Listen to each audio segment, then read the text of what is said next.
Assalamualaikum warahmatullahi wabarakatuh, teman-teman semuanya. Hari ini saya berada di Omah Abang, Kampung Pecinan, Karangguri, Lasem. Sebentar lagi saya akan masuk ke dalam, dan di dalam itu ada kegiatan atau acara apa saya sendiri juga kurang paham, tetapi sepertinya tentang Lasem sebagai kota pusaka, tentang kebudayaan-kebudayaan yang ada di Lasem, ataupun tentang sejarah-sejarah yang hubungannya dengan sejarah-sejarah Lasem. Jika teman-teman ingin mengetahui apa sesungguhnya yang terjadi yang ada di dalam itu, marilah ikuti video saya.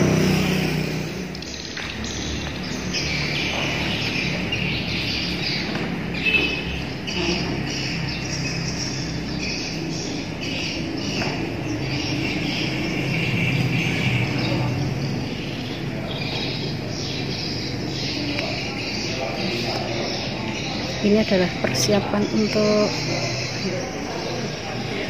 pertemuan hari ini, teman-teman. Ngeteh dulu ya, teman-teman.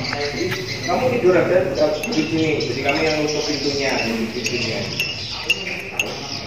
Nah, ada teman saya, gak ada yang berani ya.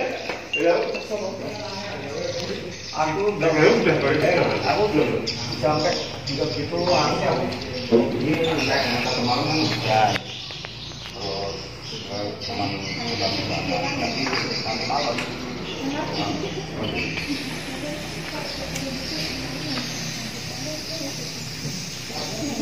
Teman-teman, kebetulan saya saat ini ketemu sama Mas Gilang ya. Selamat pagi Mas Gilang. Selamat pagi Bu.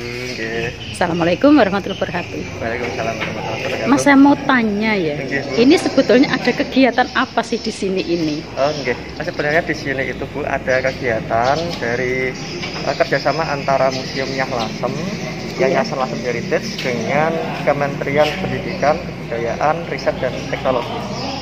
Gitu, Okay. Bertajuk Fasilitasi Bidang Kebudayaan. Alhamdulillah dari salah satu program Yayasan Lasem Heritage yaitu untuk tentang kebudayaan yang ada di Lasem. Nah, untuk kali ini kami mengangkat tentang pendayagunaan ruang publik, yaitu di Museum Nyah Lasem yang ada di Karangguri Gang 5. Nah, kemudian untuk pagi ini adalah acara untuk pembukaan pamerannya, Bu.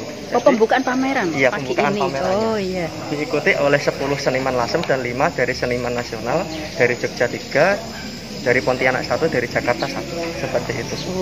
Jadi untuk acara fasilitasi bidang kebudayaan kali ini itu, nah kan bertajuk tentang Nyah Lasem, tentang pendayagunaan. Jadi kami mengangkat isu-isu tentang Nyah Lasem, yaitu peran-peranakan yang ada di Lasem terhadap perempuan yang ada di Lasem. Ya, jadi menceritakan tentang perempuan pada masa itu, pada masa kolonial hingga masa sekarang, tentang perempuan itu sendiri, karena peran perempuan itu sebenarnya penting sekali untuk kota Lasem, seperti itu. Betul. Berarti dari masa kolonial yang diangkat nanti sampai masa sekarang. Masa sekarang ini, khususnya untuk peranakan ya. Peranakan itu berarti peranakan Cina itu berarti ya. Orang Cina yang sudah tidak Cina lagi, karena iya, sudah di sini, sudah mendarah daging untuk tanah airnya sudah berada di sini. Oh, okay. Ya, terima kasih Mas Gilang ya. Nanti saya akan mengikuti acaranya. Siap, terima kasih. Oh, iya.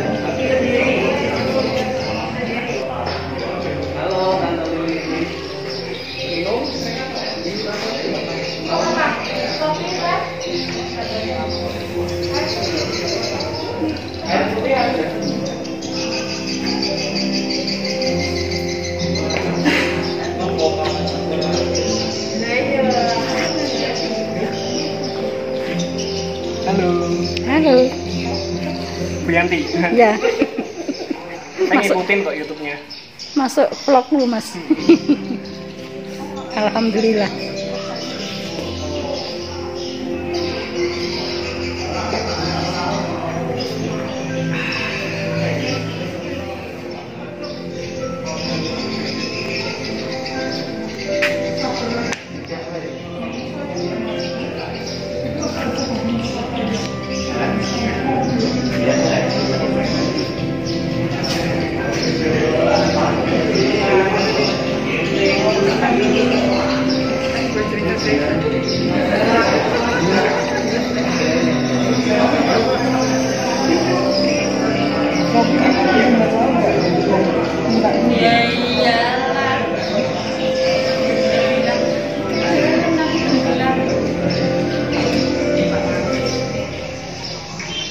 Dia masih sekolah 9 ini.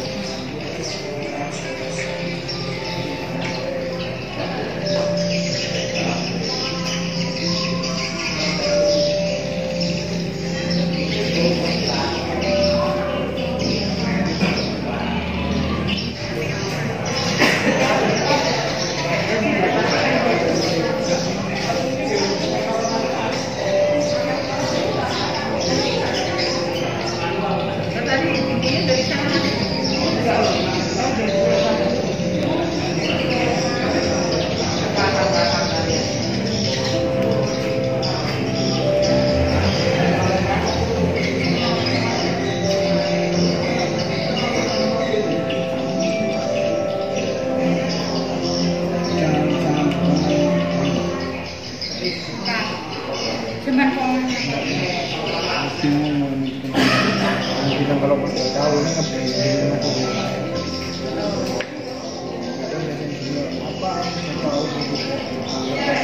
dan ini kan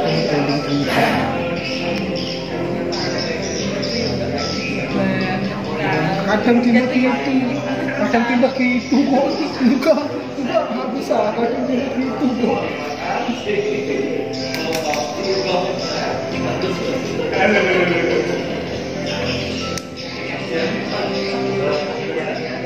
Assalamualaikum warahmatullahi wabarakatuh.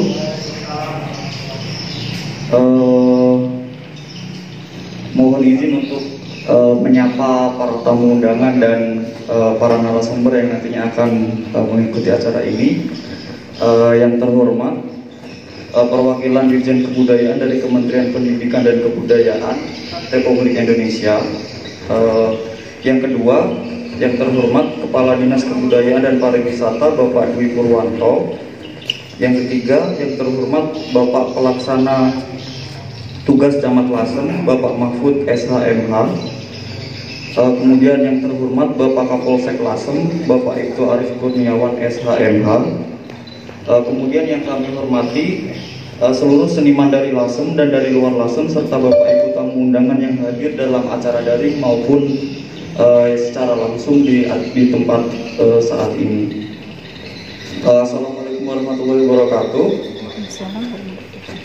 Puji syukur kehadirat Allah Subhanahu wa Ta'ala atas limpahan berkah dan rahmatnya kita semua dapat berkumpul di Rumah Merah pada hari ini dalam acara seminar dan pembukaan pameran ceritanya Lasem, pengaruh kebudayaan peranakan terhadap kehidupan perempuan di Lasem. Acara ini dilaksanakan pada Senin tanggal 8 November 2021 dan adapun susunan acara pada pagi hari ini, yang pertama ada pembukaan, kemudian yang kedua ada sambutan yang pertama dari ketua panitia, kemudian sambutan yang kedua dari ketua Yayasan Lasem Heritage, kemudian yang ketiga sambutan dari kepala desa Karangturi, kemudian yang keempat dari PLT Camat Lasem, kemudian yang kelima ada sambutan dari Kepala Dinas Kebudayaan dan Pariwisata Rembang, kemudian ada sambutan yang keenam, sambutan dari perwakilan Dirjen Kebudayaan dari Kementerian Pendidikan dan Kebudayaan. Selanjutnya ada acara pembukaan pameran, kemudian ada pembukaan seminar yang akan dilanjutkan sesi diskusi yang dilakukan oleh moderator Agni Malagina. Kemudian yang kelima ada sesi istirahat, yang keenam ada sesi diskusi yang kedua, dan yang tujuh ada sesi terakhir berupa penutup. Bapak Ibu yang terhormat, acara yang pertama adalah pembukaan. Marilah kita buka acara pada pagi hari ini dengan bacaan basmalah. Terima kasih. Untuk acara yang kedua adalah berupa acara sambutan-sambutan. Yang pertama adalah sambutan dari Ketua Panitia Pameran Ceritanya Lasem, Ibu Yulia Ayu SSMPD. Untuk waktu dan tempat dipersilakan. Yang terhormat perwakilan Dirjen Kebudayaan dan Kementerian Pendidikan Kabupaten Rembang Republik Indonesia, yang terhormat Kepala Dinas Kebudayaan dan Pariwisata Bapak Dwi Purwanto MM, Yang terhormat Bapak PLT Camat Lasem, Bapak Mahfud SHMH. Yang kami hormati Bapak Kapolsek Lasem, Bapak Ibtu Arif Kristiawan SHMH. Dan yang kami hormati seluruh seniman dari Lasem dan dari luar Lasem serta Bapak Ibu tamu undangan yang hadir secara langsung maupun daring pada acara hari ini. Assalamualaikum warahmatullahi wabarakatuh. Saya mohon izin Bapak Ibu sekalian untuk menyampaikan sambutan pada hari ini. Yayasan Lasem Heritage dan Kemendikbudristek melalui program fasilitasi bidang kebudayaan 2021 pendayagunaan ruang publik menyelenggarakan pameran Cari Tanya Lasem di Museum Nyah Lasem dan Rumah Pabrik Tegel pada tanggal 8 sampai 14 November 2021. Bekerja sama dengan kurator Alia Swastika dan Anang Hoirul. Narasi pameran berfokus pada sejarah kehidupan nyonya-nyonya di Lasem yang merupakan warisan dari budaya peranakan. Dengan melihat kembali figur-figurnya Lasem dan konteks sosial di sekitarnya, seniman berefleksi terhadap sejarah dan budaya masa lampau yang memberi ruang pada suara perempuan yang selama ini sering dilupakan. Pameran ini mempertemukan seniman atau aktivis kesenian lokal di Lasem, Kabupaten Rembang dengan seniman-seniman dari luar wilayah yang praktik atau tema karyanya berkaitan dengan isu-isu peranakan. Identitas atau memori kolektif sehingga bisa menunjukkan dialog antara mereka yang dalam kesehariannya menghidupi warisan budaya dan mereka yang melihat dari luar. Seniman Lasem menunjukkan keberagaman cara pandang dalam melihat dan membaca sejarah kota sendiri, mulai dari kekayaan kultural, pangan, batik atau arsitektur lokal. Gagasan Lasem sebagai ruang pertemuan berbagai kebudayaan seperti Islam, budaya Hindu, dan kehidupan kontemporer menjadi bagian yang menarik untuk dimunculkan dalam beragam metafor visual dan bentuk lain seperti desain, film, atau pertunjukan. Terima kasih dan sekian sambutan saya selaku Ketua Panitia pada hari ini. Terima kasih atas dukungan semua pihak yang mendukung penuh acara ini. Terima kasih juga atas kerjasama dan niat baik Bapak Ibu semuanya. Salam lestari dan kami berharap acara ini dapat berjalan dengan lancar sampai tanggal 14 nanti. Sekian dari saya. Wassalamualaikum warahmatullahi wabarakatuh. Kemudian acara selanjutnya adalah sambutan yang kedua dari Ketua Yayasan Lasem Heritage kepada Mas Gilang. Waktu dan tempat. Terima kasih. Assalamualaikum warahmatullahi wabarakatuh. Salam sejahtera untuk kita semua. Terima kasih atas kesempatan yang diberikan untuk acara di pagi hari ini. Sebelumnya perkenalkan, nama saya Gilang Surya Saputra. Saya selaku Ketua Yayasan Lasem Heritage. Hari ini akan mohon izin untuk memberikan sambutan terkait dengan acara pembukaan pameran Nyah Lasem di pagi hari ini.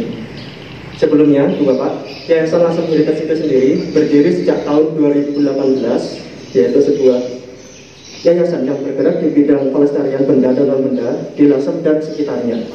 Kemudian berawal dari sebuah gerakan komunitas Kesengsen Lasem atau gerakan rasa, yaitu sebuah komunitas yang digagas oleh para pecinta Lasem.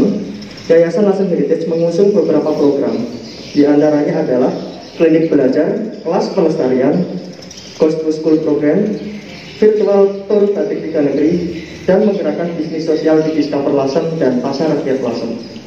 Nah, Ibu Bapak, program mengenai fasilitasi bidang kebudayaan ini, Yayasan bekerja sama dengan Kementerian Pendidikan dan Kebudayaan, Riset dan Teknologi dalam program yang bernama Fasilitasi Bidang Kebudayaan, yang mana Yayasan Lasem Heritage percaya untuk melaksanakan program yang bertajuk Pemberdayaan Ruang Publik, yaitu Museum Nyah Lasem. Nah, di sini bisa dilihat Ibu Bapak di bagian belakang pembicara yang ada di depan.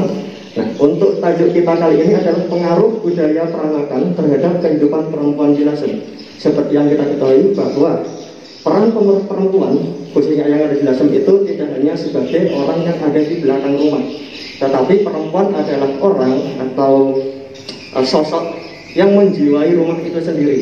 Dan rumah-rumah yang ada di Lasem itu merupakan rumah-rumah yang unik dan memiliki keistimewaan yang tinggi yang ada di Lasem, seperti itu.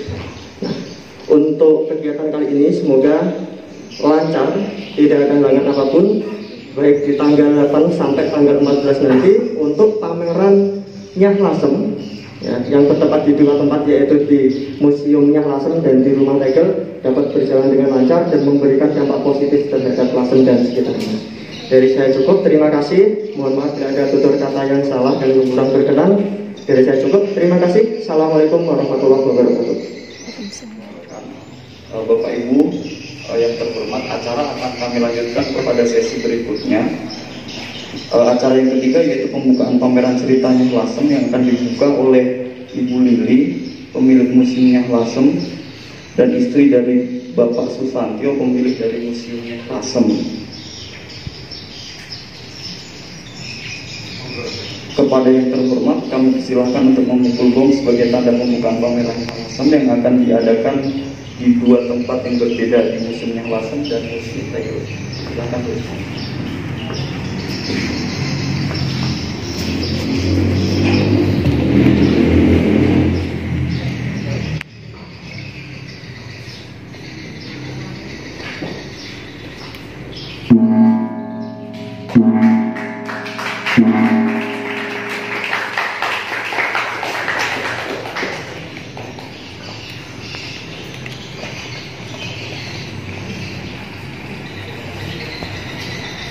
Yang keempat adalah acara pembukaan seminar dan diskusi yang akan dipimpin oleh moderator Agni Malagina.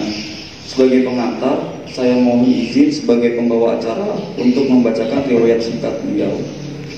Agni Malagina adalah seorang penulis dan pemerhati budaya. Beliau adalah lulusan Magister Program Studi Susastra Fakultas Ilmu Kebudayaan Universitas Indonesia. Beliau merupakan salah satu founder Yayasan Lasem Heritage, penggiat interpretasi produk pariwisata, serta beliau juga merupakan salah satu periset Pusat Dokumentasi Arsitektur Indonesia. Selain itu, beliau juga merupakan anggota dari tim percepatan pengembangan wisata sejarah, religi, budaya, dan tradisi Kementerian Pariwisata dan Ekonomi Kreatif Republik Indonesia. Diskusi ini akan diisi oleh harusnya diisi oleh 5 pemateri. Namun karena terdapat kendala pada saat ini,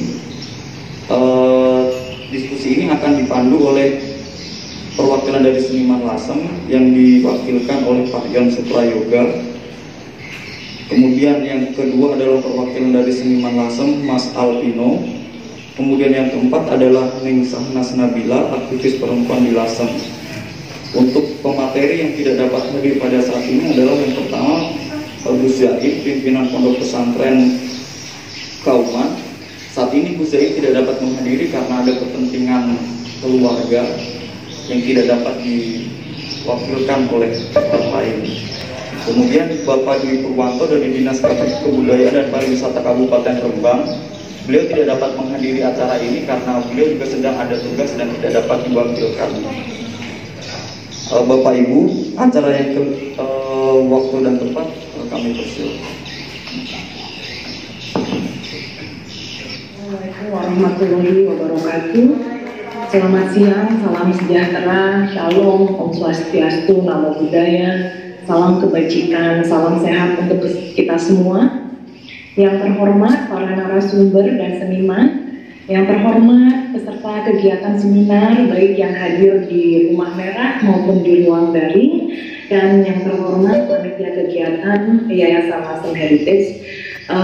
Saya mohon izin, Agni Malagina akan memandu menjadi moderator di acara seminar pameran Nyah Lasem, pengaruh budaya peranakan terhadap kehidupan perempuan Lasem, fasilitasi bidang kebudayaan tahun 2021, pendaya-gunaan ruang publik, Kemendikbudristekdikti, bekerjasama dengan Yayasan Lasem Heritage.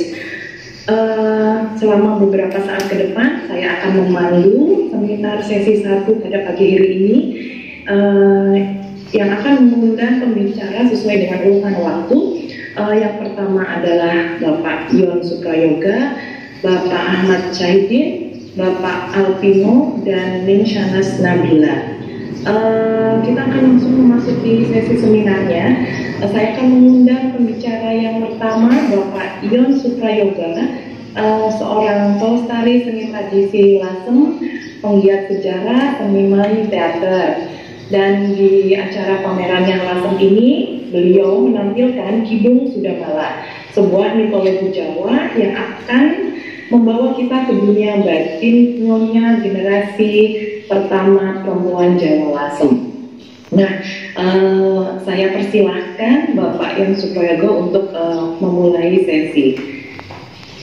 Waktunya waktu selama 15 menit untuk Bapak Yon memaparkan kegiatan dan karyanya. Terima kasih, silakan Bapak Yon.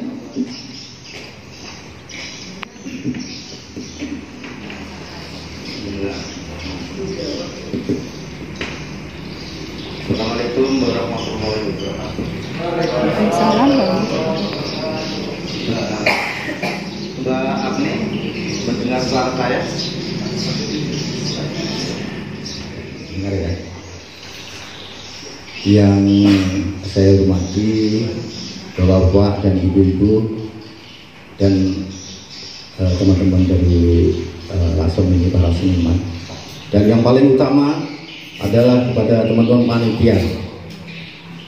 Wah, panitianya luar biasa sekali. Masih muda-muda, giat-giat. Tadi malam sampai jam 2 kalau tidak salah. Display itu. Ada sebuah tema, kelihatannya sederhana, tapi sebetulnya ini memaksa kita untuk berjalan sangat panjang di lorong-lorong sejarah peranakan dan cerita yang ada di dalamnya. Saya akan melandasi dari apa yang pernah saya disampaikan oleh seorang akademisi yang saat ini sedang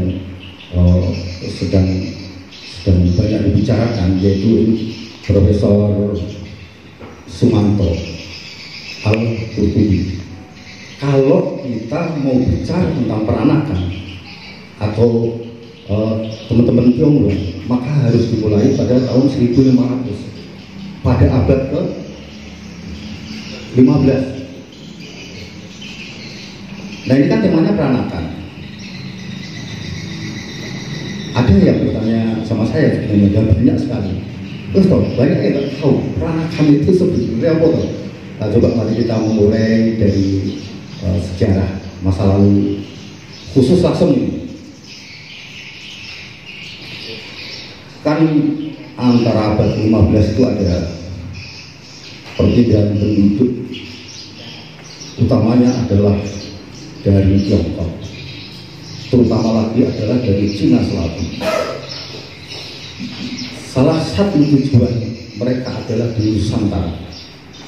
Lebih khusus lagi, mereka mendarat pertama kali itu di Lasem. Awal hunian perantau dari Cina itu adalah di Bonang dan di Sobistan atau di Jalan Daso. Buktinya apa? Buktinya kelenteng tertua di Lasem itu ada di Cumankiong. Kan kalau ada teman-teman Tionghoa atau Chinese itu, Cina itu merantau dan komunitas itu menetapkan diri akan bertempat tinggal untuk selamanya, maka dia akan membuat kelenteng. Dan yang tertua di Lasem itu Cuankiong. Berarti kita bisa mengambil kesimpulan, Sobitan atau Jalan Dason itu hunian awal dari Jawa. Nah, kita bersyukur pada Allah Subhanahu wa Ta'ala yang telah mengatur sedemikian rupa sehingga Lasem menjadi suatu karakter yang seperti ini, yang dikenal menjadi suatu akulturasi. Bahkan presiden pernah, kalau mau melihat Indonesia, lihat Lasem. Ya, nah singkat cerita itu adalah adanya pergaulan. Maksud saya begini, Oh maaf nih, kurang 5 menit ya, sebentar. Ada suatu pengaruh yang besar di sini adalah karena pada waktu itu yang datang ke sini itu zamannya dinasti Ming. Terutama adalah kaisarnya Yongle, di mana pada saat dinasti Ming ini banyak membawa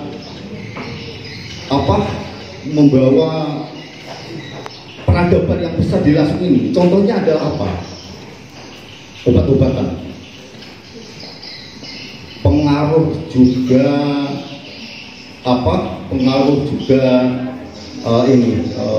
kuliner. Nah, yang dimaksud peranakan awalnya itu adalah yang datang di sini awal itu adalah Cina Muslim. Jadi awalnya yang namanya peranakan itu hanya diperuntukkan bagi Cina Muslim, yaitu pada tahun 1500-an ini. Tetapi kemudian pada tahun 1600 ada migrasi lagi dari Cina Selatan juga. Istilah peranakan kemudian menjadi berubah. Istilah peranakan itu tidak hanya digunakan sebagai Tionghoa yang beragama Islam, tetapi semua keturunan dari Tionghoa, baik itu yang suami istrinya itu sama-sama Tionghoa maupun yang dari ras lain, dari suku yang lain, itu dinamakan peranakan. Dan itu istilah itu ada sampai sekarang. Jadi siapapun itu yang untuk Tionghoa yang semua keturunan Tionghoa sampai pada saat ini itu dinamakan peranakan. Nah, ini waktunya kira berapa menit?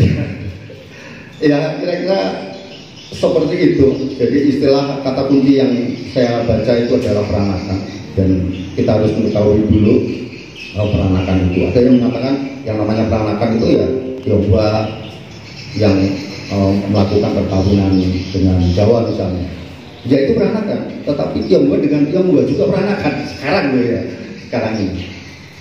Sekali lagi bahwa kita harus bersyukur bahwa pengaruh dari kebudayaan senian yang pada waktu itu yang datang ke sini itu adalah ada di dinasti Ming, karena itu membawa seperti yang ada cerita-cerita yang ada di kelenteng Cuankiong. Itu adalah juga, itu kan ada komik-komiknya ya. Kalau kita ke dalam Cuankiong, itu adalah pengaruh sastra dari masa dinasti Ming. Kalau tidak salah, itu adalah ceritanya tentang penghargaan kepada dewa. Sedangkan yang ada di Bagan, yang kelenteng yang bernama Byongyu, itu juga ada komik, dan itu adalah efek dari sastra yang dibawa oleh orang-orang Cina yang merantau ke sini. Itu digambar itu kan. Nah, gambarnya itu jelas kalau di sana itu ada ini yang Monkey itu ya,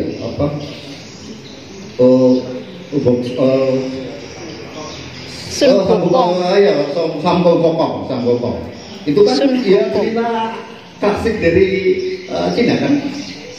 Itu kalau tidak salah judulnya Perjalanan ke Barat. Ya, dan yang ada di Karangturi saya kurang begitu tahu. Tetapi kalau melihat di Karangturi ini adalah sering digunakan untuk pengobatan, itu saya kira itu yang ada di gambarnya itu adalah dari seorang tabib yang lahir pada zaman Kaisar Yongle, itu namanya Sanon, yang kemudian didewa-dewakan oleh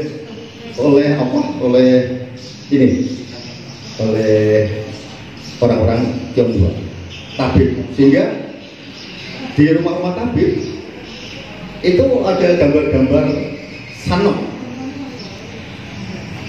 ya. Itu salah satunya, salah satu pengaruh yang dibawa ke Lasem ini. Dan Lasem menjadi seperti sekarang ini, saya kira tidak datang begitu saja secara tiba-tiba, tapi melalui proses-proses tadi itu. Itu yang bisa saya sampaikan untuk sementara ini, karena waktunya sudah habis saya kira. Nanti bisa dilanjutkan ya. Terima kasih ya. Pak Yon, terima kasih. Sebenarnya masih ada 4 menit lagi Pak Yon. Saya penasaran dengan sudah malanya karya Bapak dan teman-teman ini. Bisakah kami diberi gambaran terkait dengan apa arti penting dari Mitra Sudah Mala ini Pak? Terima kasih Pak Yon. Terima kasih Mbak Asri.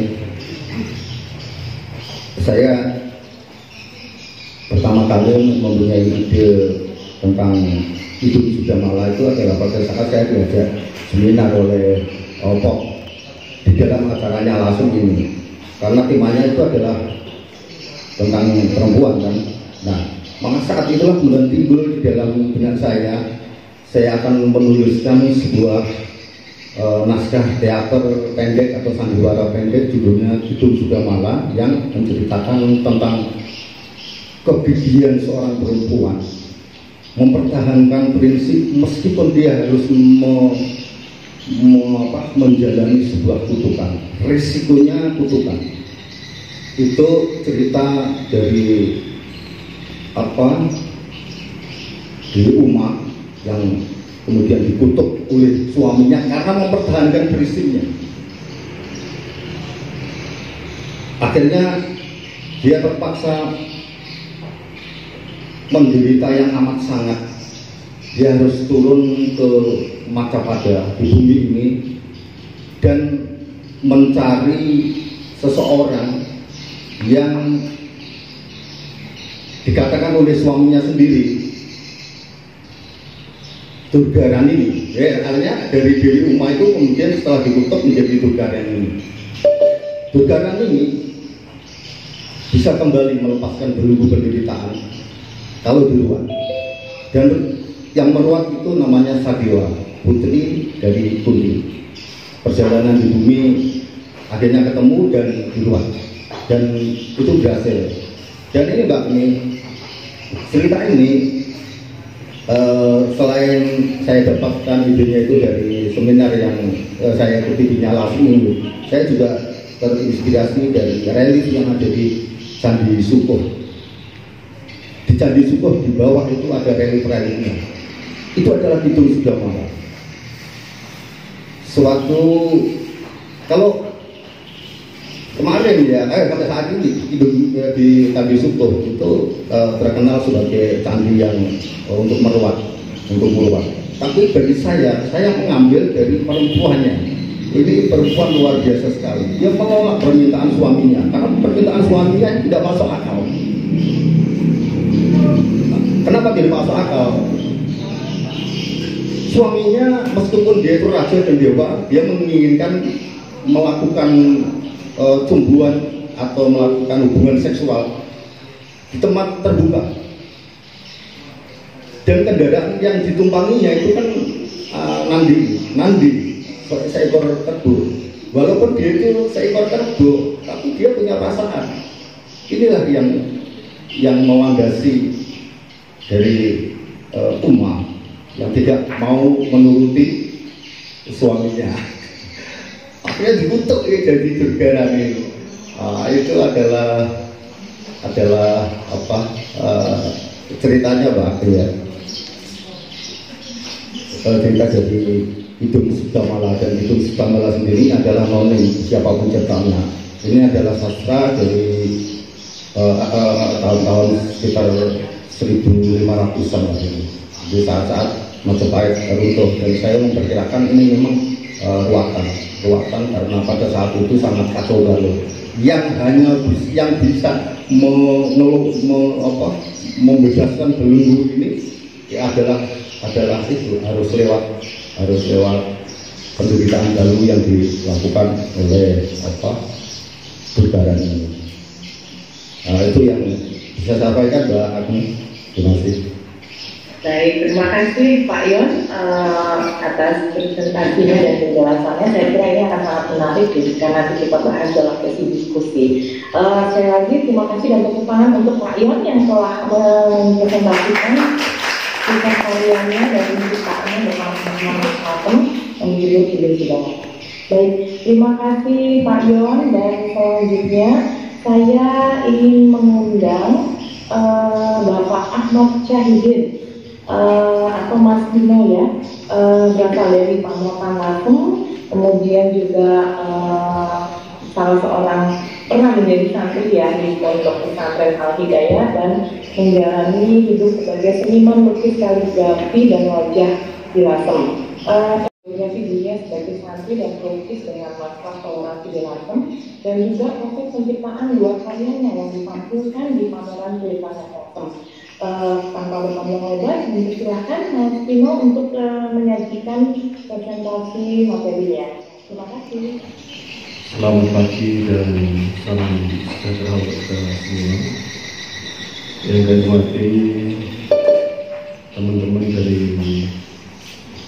narasumber, Mas Jon, kemudian Mas Tino, Mbak Bella, terus terus kemudian dari teman-teman peserta yang ikut hadir, baik itu secara langsung ataupun juga melalui Zoom, dan juga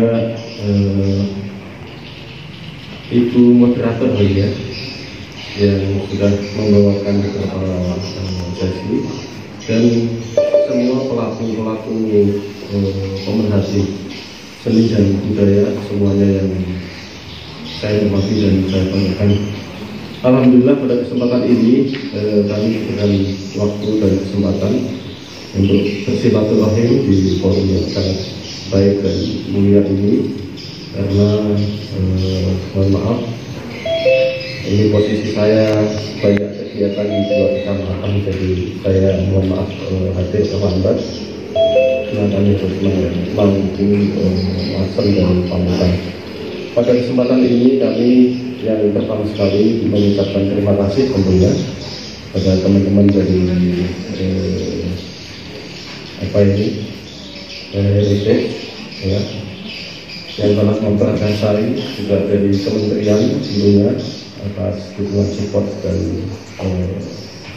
partisipasinya untuk melaksanakan satu forum yang tentunya sangat berarti bagi kita semua. Lasem ini memang sangat unik dan sangat menarik, banyak hal yang terjadi. Kalau saya memaknai, saya memimpin di Pamutan ini sudah 3 tahun, dan ini di PLT Lasem. Ini saya menganggap Lasem ini sangat luar biasa ya. Indonesia Raya ini betul terjadi di Lasem. Berbagai etnik, seni, budaya, akulturasi yang luar biasa. Bahkan permasalahan pedesaan, permasalahan urbanisasi, ini kita hadapi di Lasem.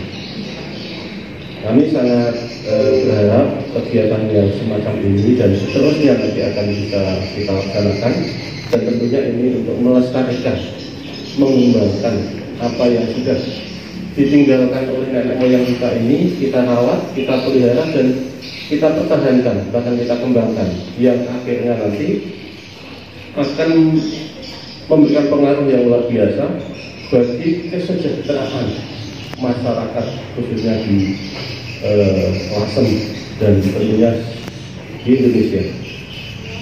Tadi disampaikan perannya Lasem ini sangat kental sekali. Bahkan kalau kita memaknai kesuksesan kami, kesuksesan yang laki-laki ini Pak ya, itu sebetulnya di belakangnya adalah kesuksesan ibu, kesuksesan perempuan. Kesetaraan gender ini harus senantiasa kita berikan, sehingga harmonisasi ini akan terjadi, dan inilah keindahan dari Tuhan, dari pencipta, perpaduan antara laki-laki dan perempuan ini sudah sunatullah seperti itu ya Mbak Dila ya.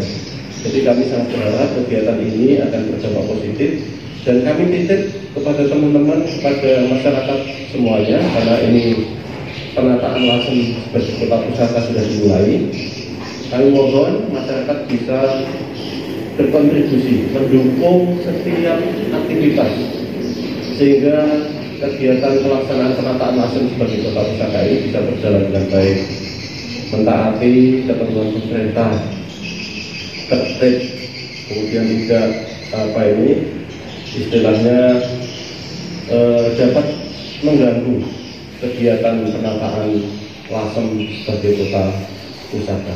Insya Allah tahun depan Lasem sudah berubah dari penataan-penataan yang nanti akan dilaksanakan oleh pemerintah khususnya di Lasem sebagai kota pusaka. Saya kira itu yang bisa kami sampaikan. Kami sekali mengucapkan terima kasih kepada narasumber, pada moderator dan juga teman-teman seluruh masyarakat untuk Yayasan Heritage. Kami ucapkan terima kasih. Terus bergerak, semoga maju dan bermanfaat bagi kita semua. Akhir kata, bila itu selesai. Assalamualaikum warahmatullahi wabarakatuh. Dalam sesi ini saya mohon izin dan kesediaan Mbak Agni untuk melakukan sesi seminar dan sesi diskusi yang saat ini sedang dilaksanakan. Silakan Pak.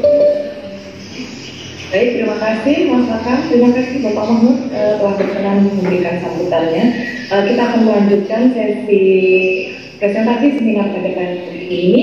Sekali lagi kami mengundang Mas Bimo untuk menyampaikan presentasinya. Waktunya 15 menit, Mas Bimo. Selamat. Assalamualaikum warahmatullahi wabarakatuh.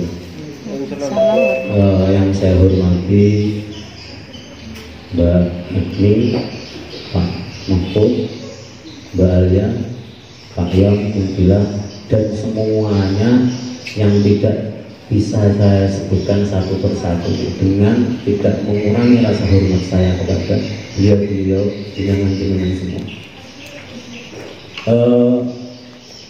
Tadi Mbak Agni minta saya menceritakan biografi saya, sekalian perkenalan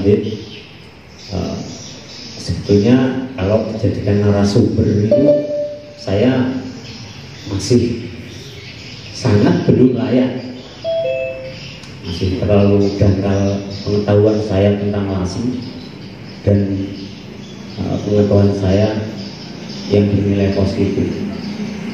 Cuma akan saya ceritakan bagaimana saya berproses dan berkarya di bidang saya selaku sebagai seorang santri dan dikenal teman-teman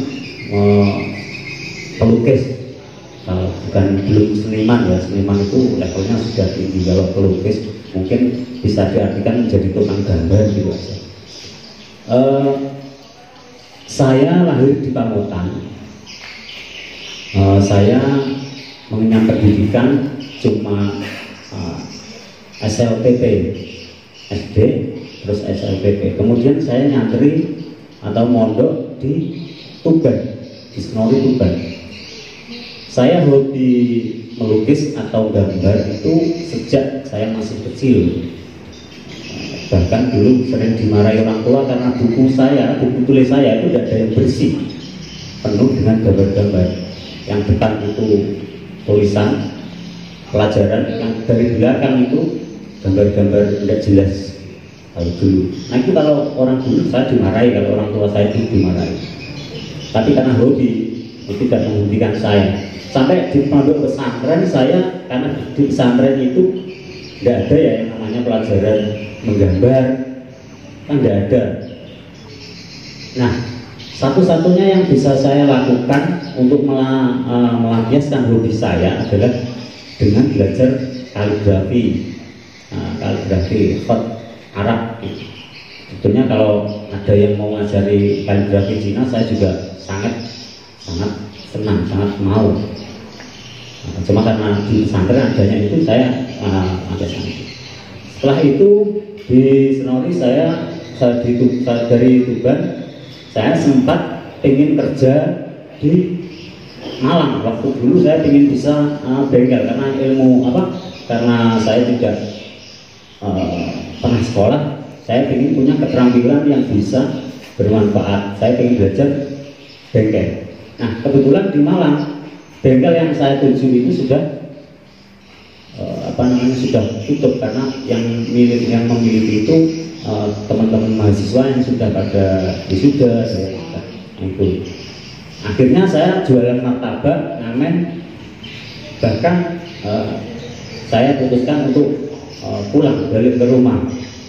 Namun ketemu saudara yang kebetulan rumah saudara saya itu berdekatan dengan galeri lukis, yang mana galeri lukis itu menampung para seniman-seniman jalanan. Dari situ saya malah sering main ke situ. Saya malah lama di Malang. Terus akhirnya saya belajar bagaimana itu warna, bagaimana itu melukis, medianya itu seperti apa. Saya tahu dari Malang. Kemudian setelah dari Malang saya balik ke rumah dan saya pengen nyantri lagi, pengen mondok lagi. Yang akhirnya pilihan saya jatuh di pondok pesantren di Lasem, yaitu Al-Fatah kelas 5 yang di Platu.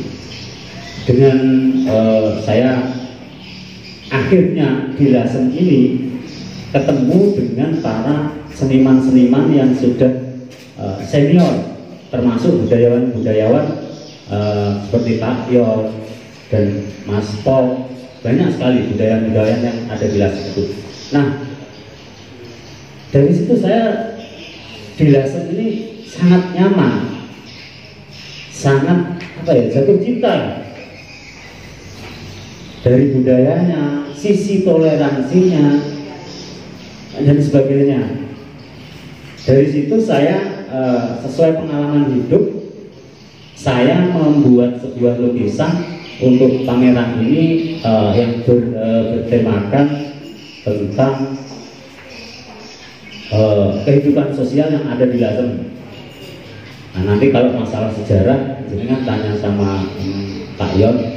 Kalau masalah tokoh dan lebih mendalamnya lagi, bisa tanya sama Nabila. Tapi saya lebih ke bagaimana sosial yang ada di Lasem, yang saya rasakan, termasuk yaitu toleransi antar umat beragamanya dan toleransi berkebudayaannya, bersosialnya. Itu saya sangat suka. Nah, pada karya saya yang dipajang di rumahnya Lasem, di museumnya Lasem, itu saya membuat karya dengan judul Blend with the Soul, berkolaborasi ini Blend with the Soul itu berkolaborasi secara dari hati atau sepenuh jiwa gitu. Maksud saya gitu. Ini saya menggambarkan ada gapura atau rumah Cina yang di dalamnya ada pertunjukan gamelan. Wajah boleh Chinese, tapi jiwa sosial tetap Jawa, karena kita tinggal di Jawa.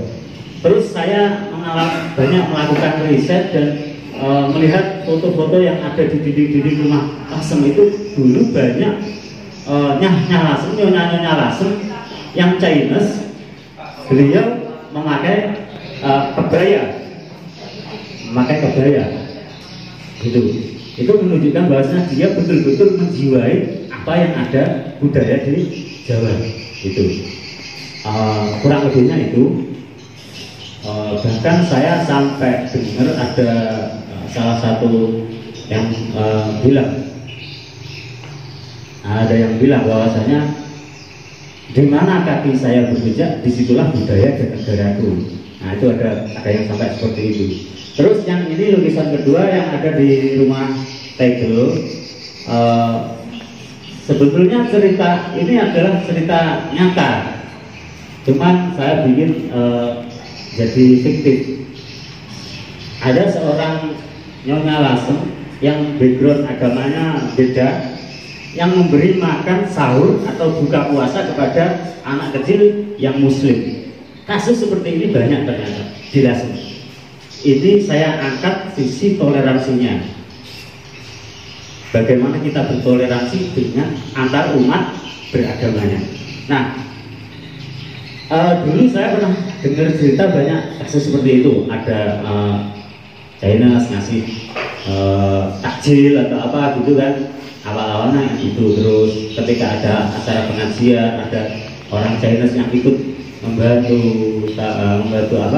acara itu kan. Akhirnya dari situ saya menggali lagi, ada nggak cerita yang lebih spesifik. Akhirnya saya ketemu dengan teman yang kebetulan dia adalah pelaku atau si anak yang dikasih makan. Jadi anak ini kalau kita anak atau menjadi anak angkat oleh si Nyonya Lasem ini.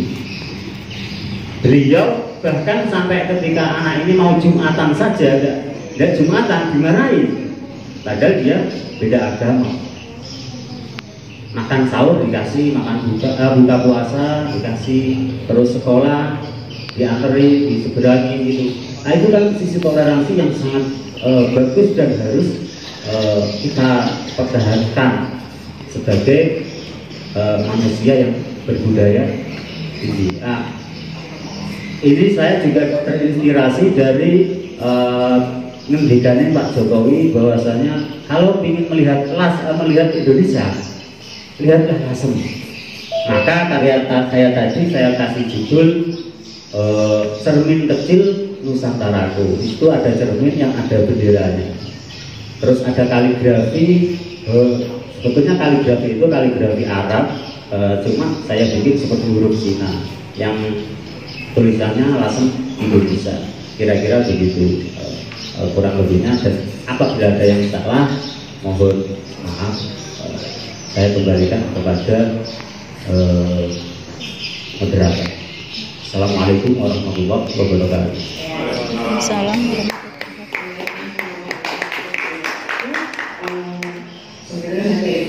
Empat menit lagi gitu.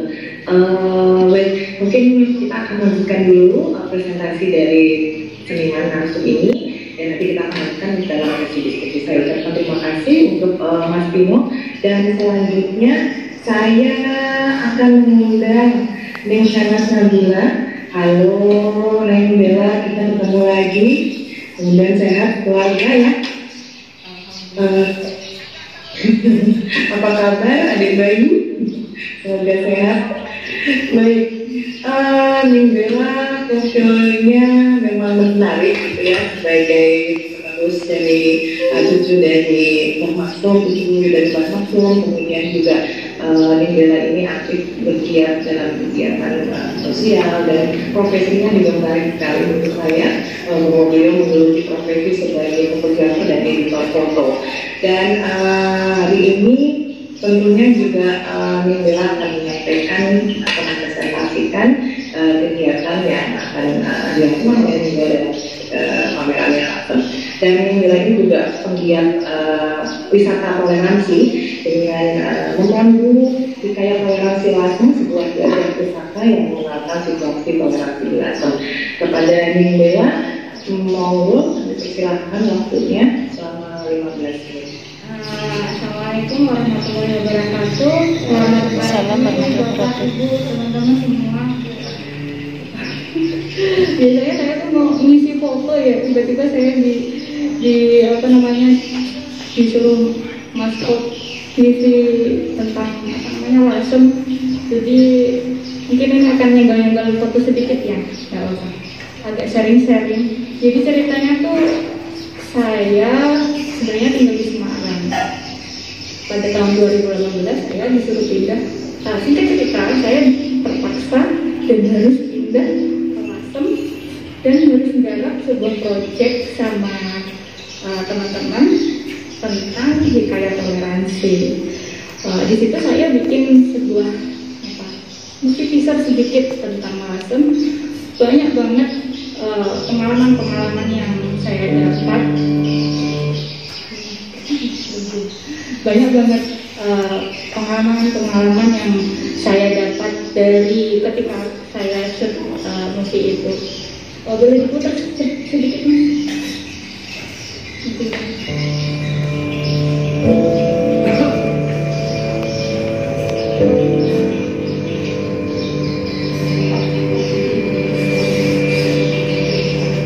Di Lasem itu ada berbagai macam etnis dulunya. Nah, itu terjadi ketika mereka masuk ke sini.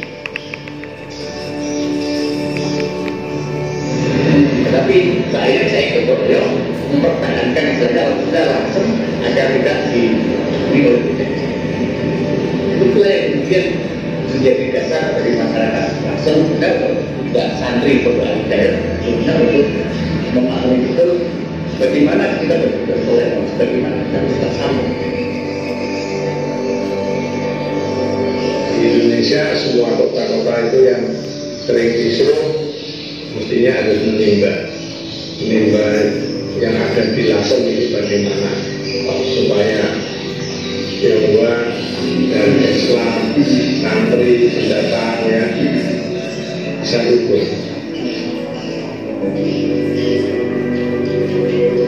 Teman-teman kami dari etnis Tionghoa sering juga bagaimana hubungan mereka dengan para kiai yang ada di Lasem itu terutama sangat berbeda.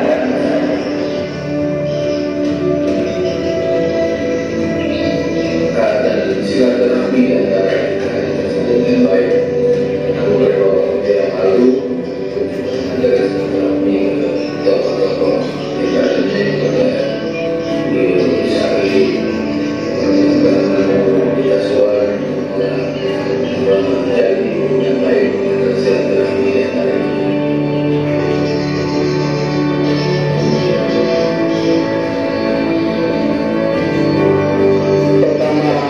Belajarnya kita di Indonesia khususnya ini tentang batik itu dan sambil akulturasi budaya.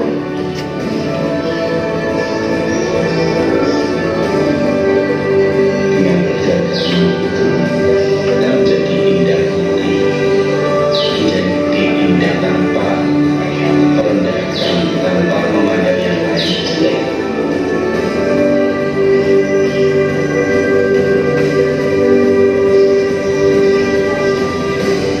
Menjadikan kehidupan ini menjadi indah dengan toleransi.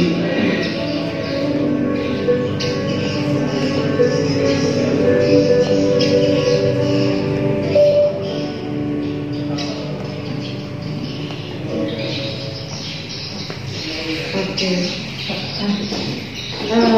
Kalau kita perhatikan di movie teaser sedikit tadi itu banyak banget perempuan-perempuan yang berperan di banyak kegiatan yang berlangsung. Seperti tadi waktu saya shoot di Sekaten Congo situ Pak Sigit niku, saya juga menemukan fakta-fakta menarik ya. Waktu saya masuk itu ibu-ibu itu sudah pada duduk sambil batik gitu. Dari situ kan saya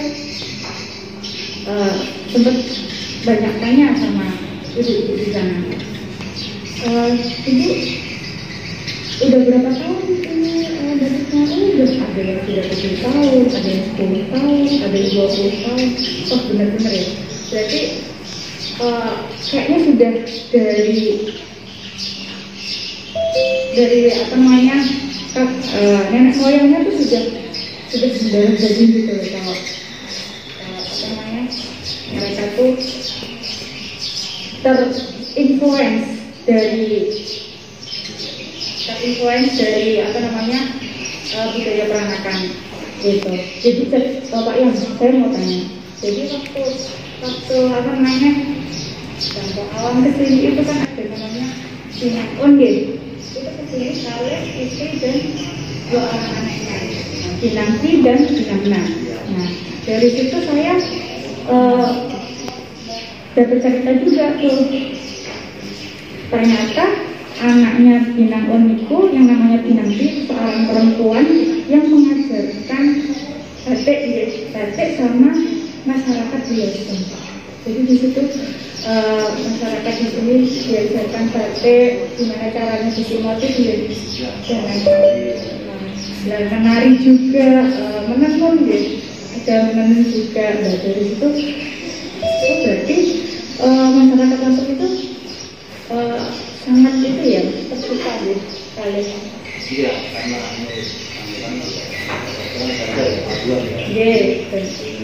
banyak akulturasi budaya yang dapat dari sana.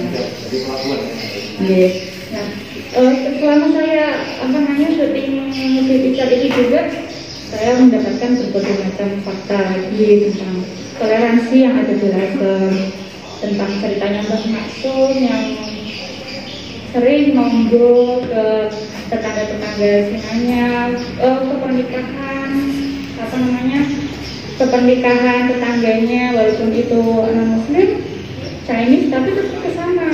Ada juga cerita tentang Mbah Syakir yang sering ngobrol sama tetangga-tetangganya, dan juga ada Mbah Zah yang tadi di mobil tadi saya shoot fotonya, itu Mbah Zah itu sayang banget kali tetangga-tetangga sekitarnya, mau itu kaya, mau itu miskin, mau itu Chinese, mau itu Arab, mau itu Jawa, selalu gitu. Bahkan kalau misalnya orang punya situ masih ke rumah, diajak makan, diajak bercengkrama kayak gitu. Sampai ada suatu saat itu anak ini mau ngantri sama Pak Zah, namanya Kang Hasan. Sampai sekarang masih terjalin, bahkan namanya tetangga-tetangga yang di Serawung Bazan itu sampai sekarang masih ngirimin parcel lebaran, parcel undangan. Dari situ kan kalau saya lihat itu yang sangat berpengaruh di budaya peranakan yang ke masyarakat Lasem, perempuan Lasem itu ada di ekspresinya.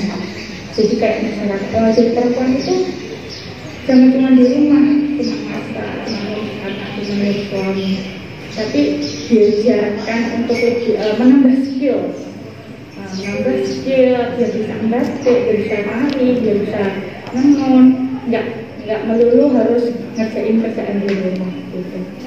Terus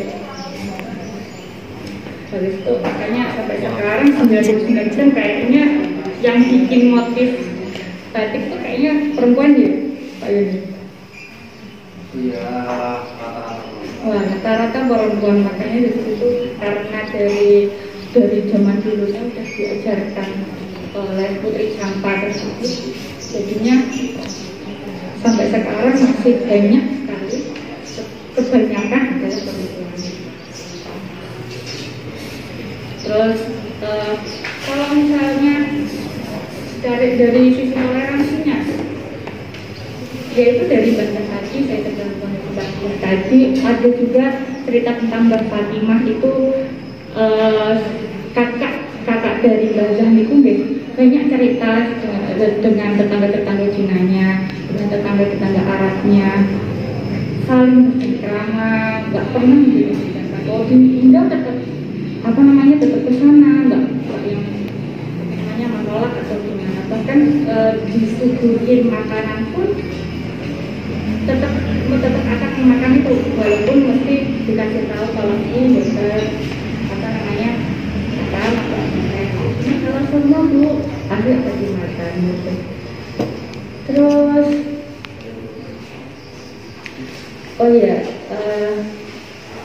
saya pernah waktu saya di masjid itu saya juga mendengarkan cerita tentang mustaka masjid yang ada di di belakang masjid itu, yang diterangkan dikasih Oh iya, Mas Terakhir.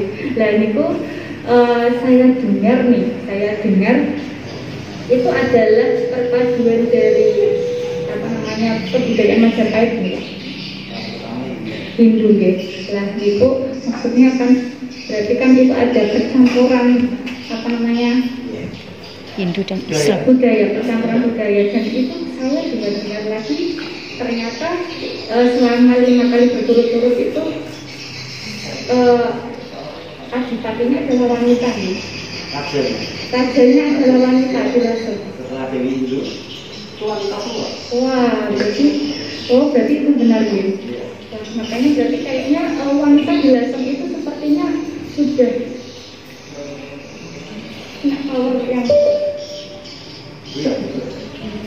punya power yang hebat lah ya di Lasem itu. Makanya kalau menurut saya unik banget di Lasem ini, ternyata seorang wanita itu nggak apa namanya harus di rumah. Orang-orang di Lasem itu juga Sakti malah yang perempuan. wah ya sakti malah yang perempuan ya Pak.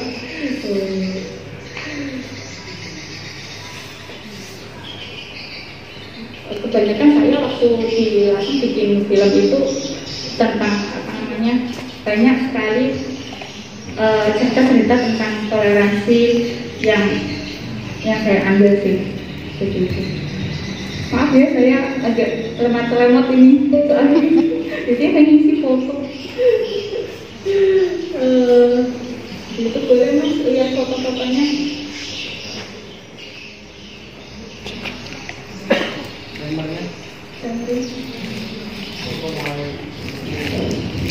Boleh yang batik sih.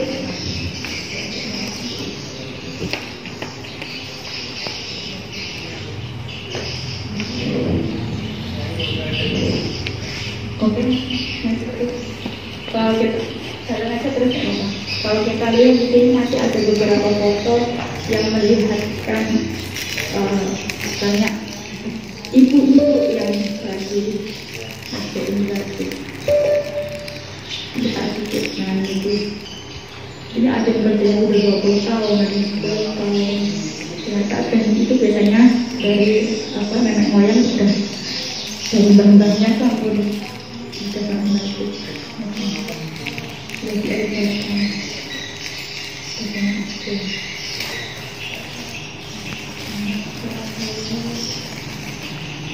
Ini saya lagi di kata Jono karena di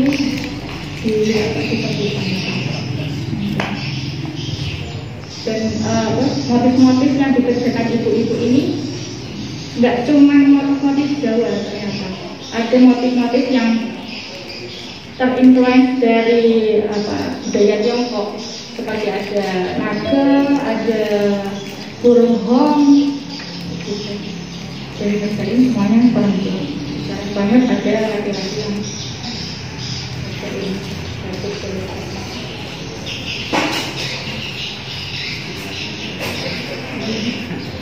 Tuh, sampai yang menjemur, yang mewarnai semuanya perempuan.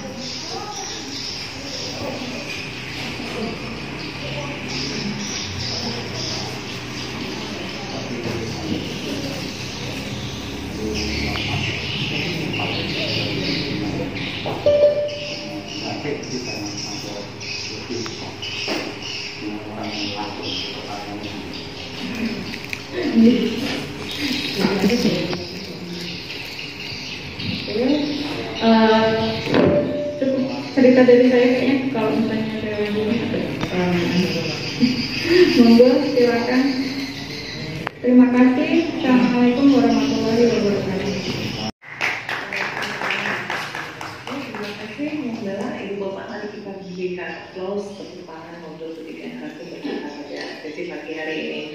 Menarik sekali kisah-kisah yang dibawakan atau rencana-rencana karya yang dibawakan oleh Pak Yon, Spino dan juga Nimbela. Untuk Nimbela ini saya teringat perjalanan kami ketika mengikuti Hikayat Toleransi dipandu oleh Nimbela dan Gus Baidowi. Pada waktu itu ada 4 mahasiswa dari Belanda, sekitar empatnya. Setelah mengikuti kegiatan itu, teman-teman muda ini kemudian memberikan komentarnya.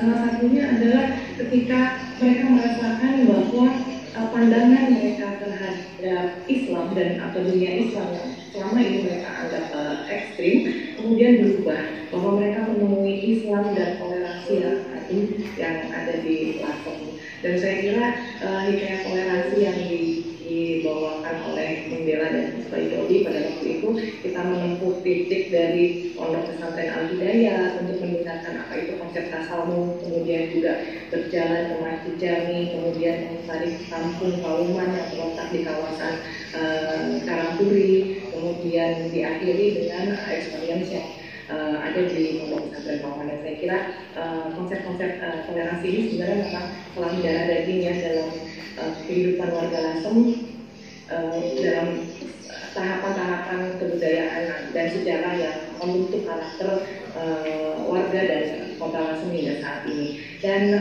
Ibu Bapak, sekali lagi terima kasih kepada para narasumber yang telah memberikan paparannya, menceritakan pengalaman dan kemudian membuat karya-karya yang terkait dengan pameran Nyak Lasem.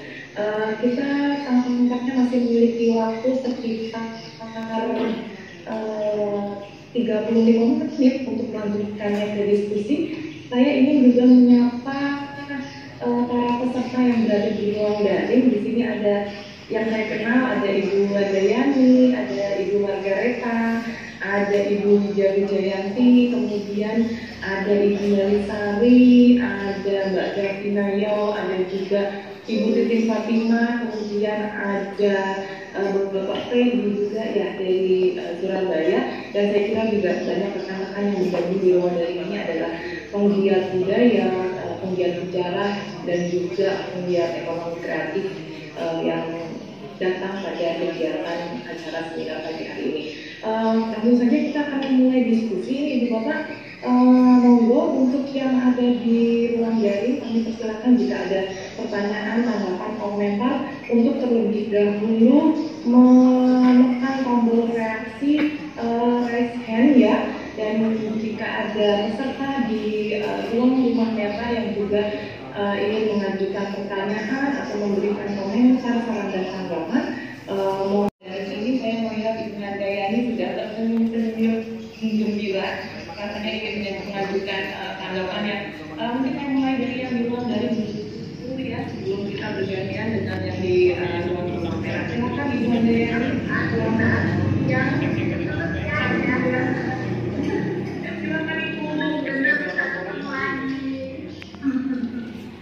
Ya, saya terutama biasanya itu ya. Nah, dari tadi yang disampaikan adalah bagaimana semangat wanita Lasem untuk beraktivitas. Gitu. Yang saya perhatikan, wanita Lasem ini banyak artnya, banyak rasa seninya. Saya ingin tahu apakah pemasarannya yang ya tadi pernah memperhatikan bagaimana gaya arsitektur kecuali yang dipengaruhi oleh Belanda ya, karena yang tiang baja tiang beton besar berarti itu pengaruh dari Eropa. Nah, yang saya ingin tahu, adakah rekam terutama Mas Timo yang selalu merekam kegiatan melalui lukisannya gitu, adakah merekam bentuk-bentuk arsitektur? Karena 2 kali saya sudah mengunjungi Lasem dan yang saya perhatikan adalah bangunan-bangunannya. Yang saya ingin tahu juga, kok bangunannya itu kuat-kuat sih gitu. Kalau lihat dari alirannya memang jati ya, tapi kok apa gitu resepnya, apa semangatnya yang digunakan oleh para penduduk Lasem mewujudkan bangunan? Apakah bentuk yang sederhana, yang rigid, atau karena material bangunannya di daerah itu dan kita nggak ada gempa, mungkin itu yang membuat bangunan arsitektur di Lasem itu menjadi kuat. Mungkin saya kepingin anggapannya dari 30 hektar tentang bangunan-bangunan berhasil enggak. Mohon maaf, terima kasih Pak Agni atas kesempatannya. Baik, terima kasih Bu Nadia. Tadi menarik sekali pertanyaan dari Bu Nadia ini terkait semangat apa sih yang membuat bangunan-bangunan di Lasem, baik yang mungkin bangunan di permukiman masyarakat Jawa maupun permukiman masyarakat Sandi dan Jawa gitu ya, itu kuat dan sampai hingga saat ini. Mungkin Pak Ion, Mbak Ninggela dan juga Mas Tino memiliki pengalaman-pengalaman untuk menjawab pertanyaan dari Bu Nadia. Kami persilakan Pak Ion terlebih dahulu, kemudian Ninggela dan kemudian Mas Tino. Silakan.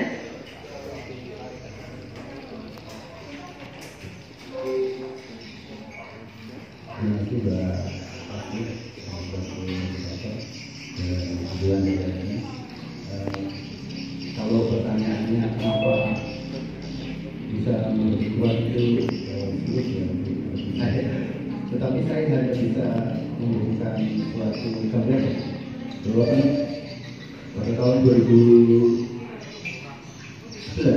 itu geologi melakukan penelitian di Lasem dan ditemukan di sekitar 543 titik situs dan 80%-nya itu adalah penelitian itu arsitektur yang diteliti.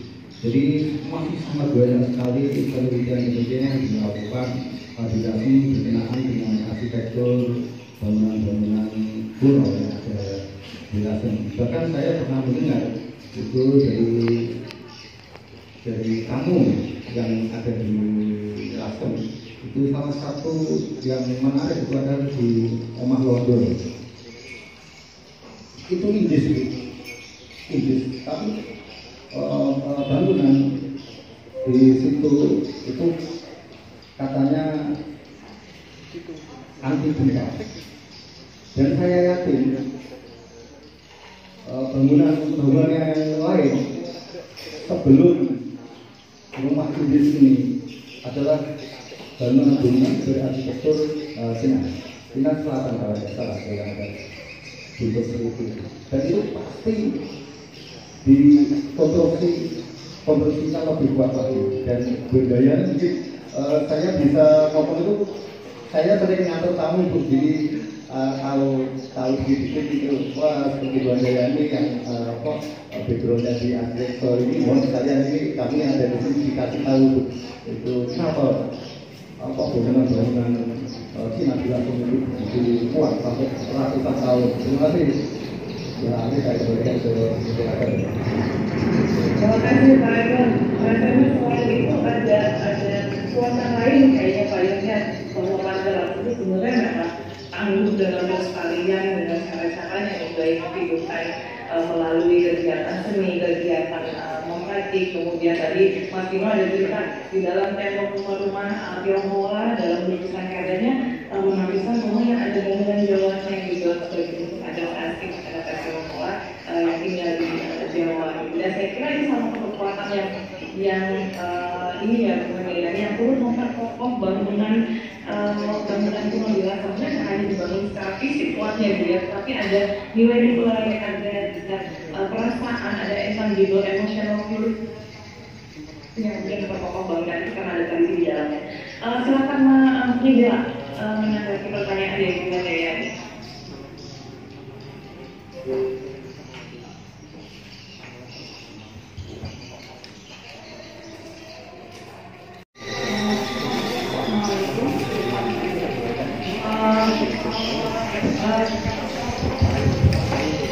Menurut saya pengalaman karena saya di sini tuh benar-benar banget, jadi kayaknya saya bakal dari saya masih ya.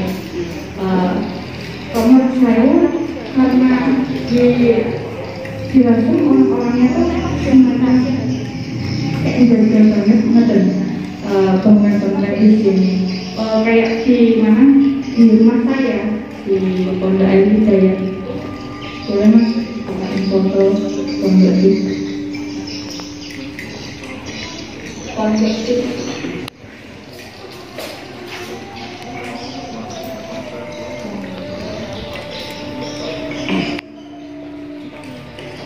bangunan-bangunan di pondok itu masih kira-kira ini semua ini yang di rumah hijau ini sebenarnya warnanya nggak hijau tapi bisa sama tidak saya itu sebenarnya belum termasuk.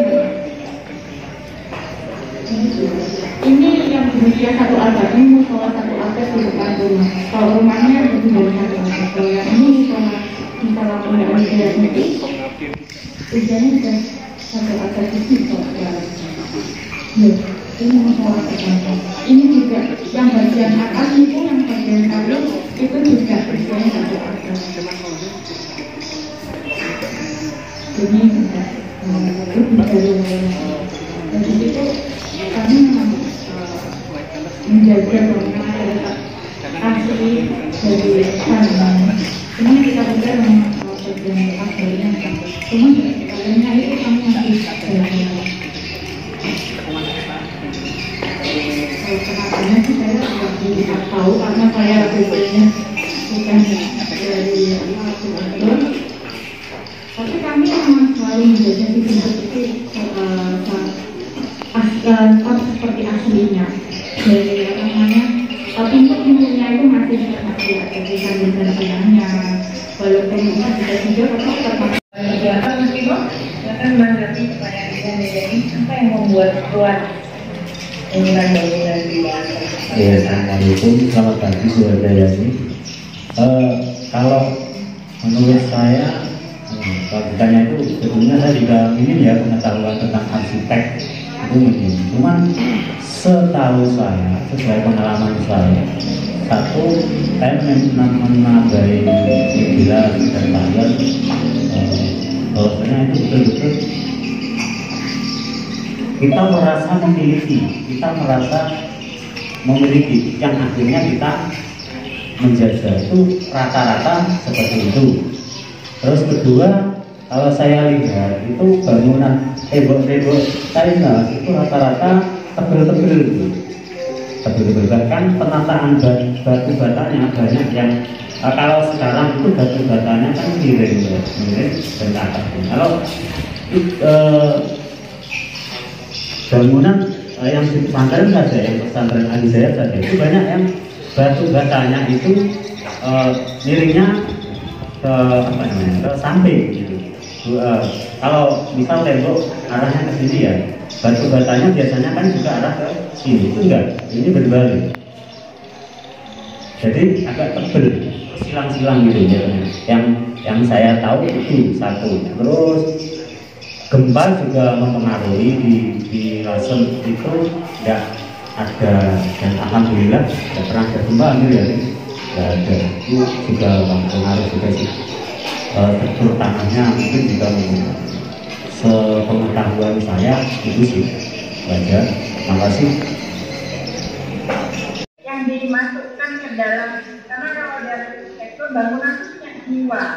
Jadi jiwanya si penghuni masuk dalam jiwanya si hunian gitu. Kalau saya lihat yang menambah kekuatan dari si bangunan tadi. Mungkin seperti itu ya, selain kondisi geografis, apa tanahnya, bahan bangunannya, kemudian tadi yang penting tuh hubungan antara manusia dan alamnya itu betul-betul menjadi satu.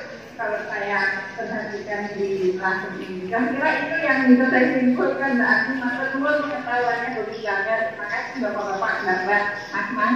Baik, terima kasih Bu Handayani. Baik, sebelum kita melanjutkan, di sini ada Pak Freddy yang raise hand, tapi saya ingin bertanya kepada rekan-rekan yang hadir di rumah merah. Mas Hakam, apakah sudah teridentifikasi siapakah yang ingin memberikan tanggapan maupun pertanyaan?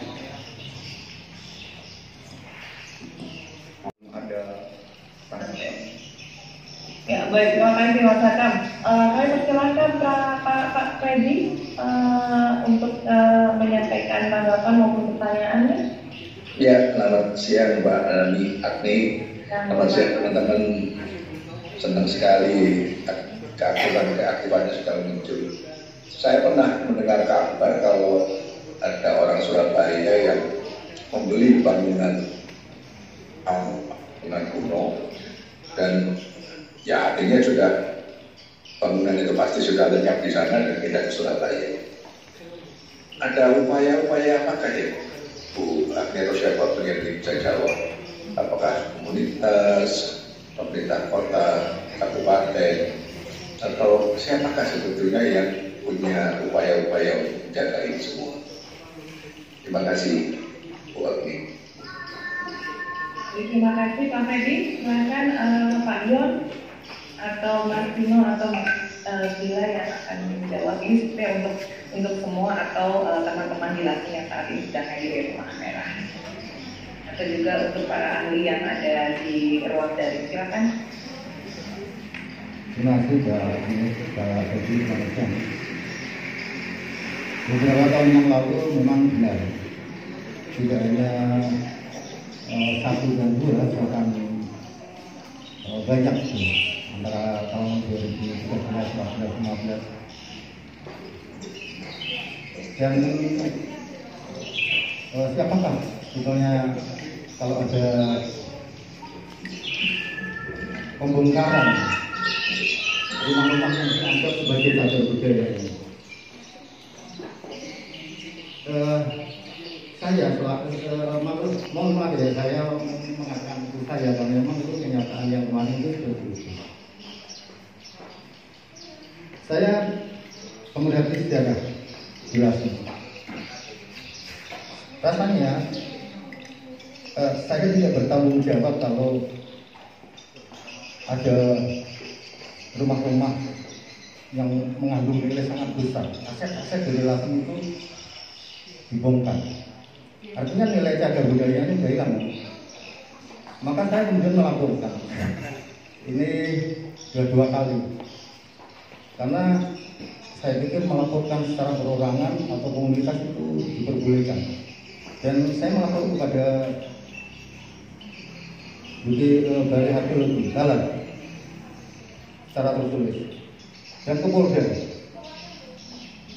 Saya juga menanggung risiko. Saya akan benci apabila tahu kalau saya melakukan, dan 2 kali ini turun ke sini dari BPTB dan dari Polda untuk mencegah atau menjadi tidak jadi.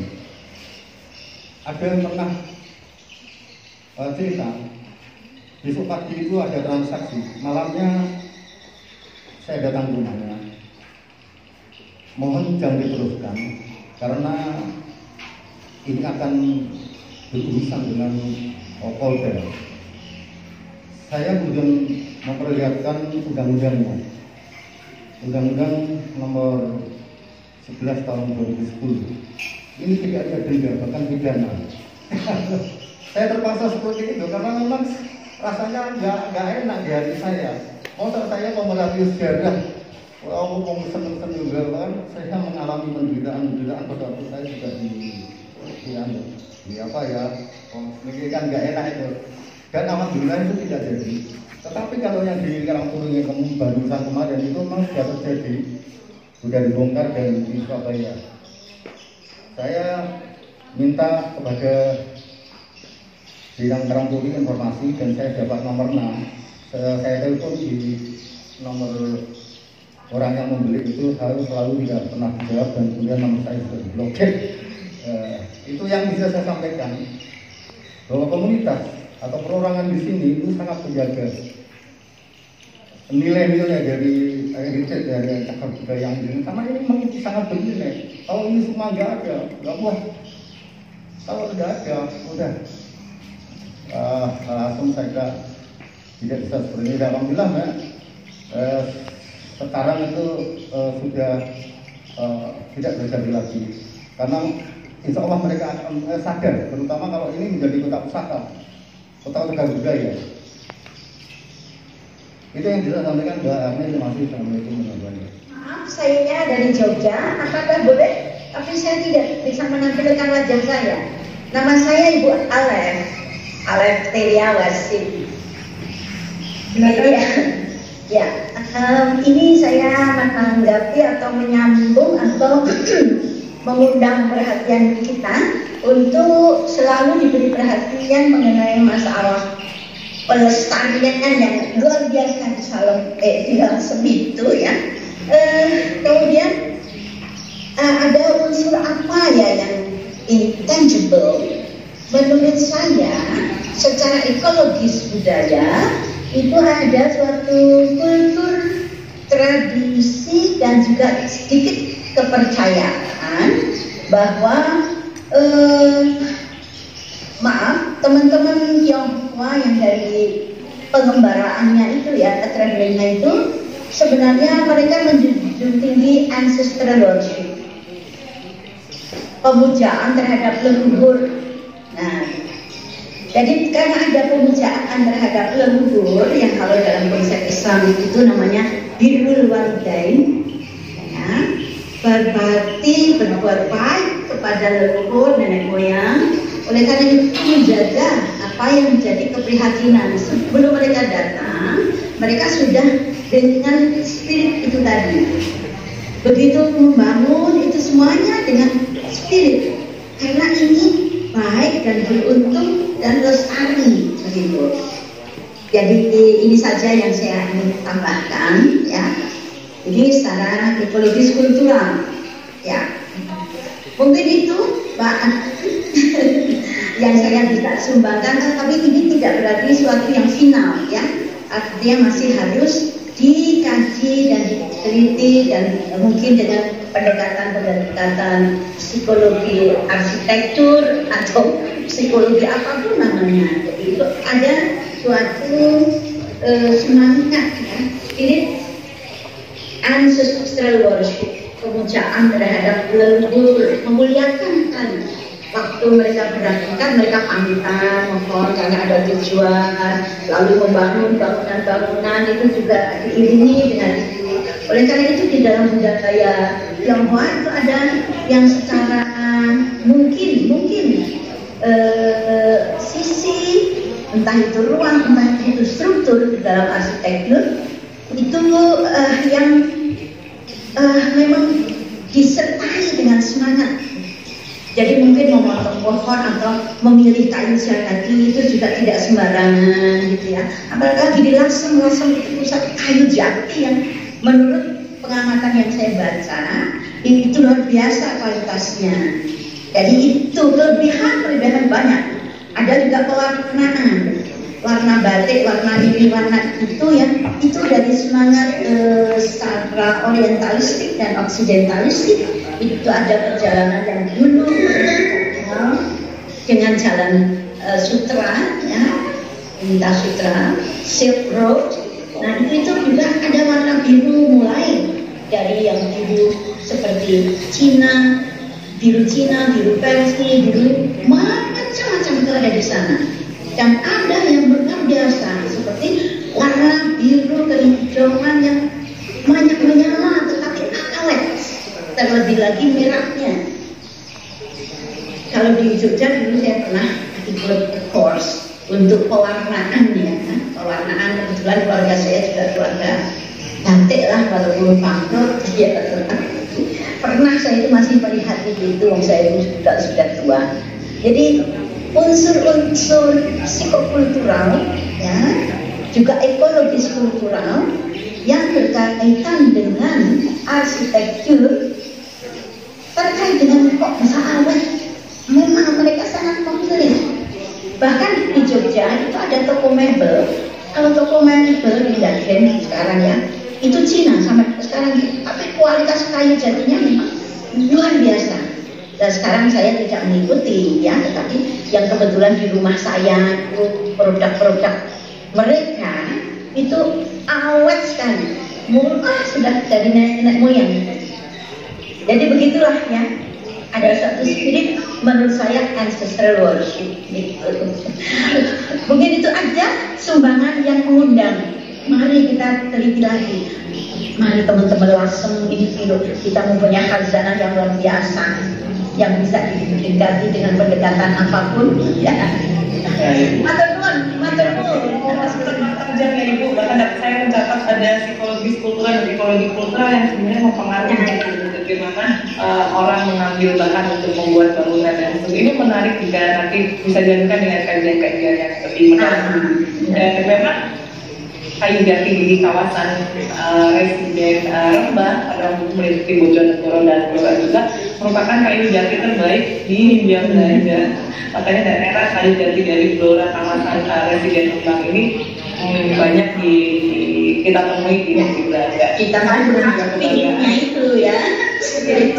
Baik, terima kasih Ibu Alen dan mungkin kita lanjutkan dengan diskusi di sini. Kita masih punya waktu sekitar 10 menit untuk membahas karya-karya dari teman-teman yang merepresentasikan kehidupan yang langsung kegiatan toleransi yang terkait dengan arsitektur, budaya, tradisi yang ada di Lasem. Baik, mungkin dari Rumah Merah ada rekan-rekan yang ingin menyampaikan pendapatnya atau ingin menanggapi karya-karya.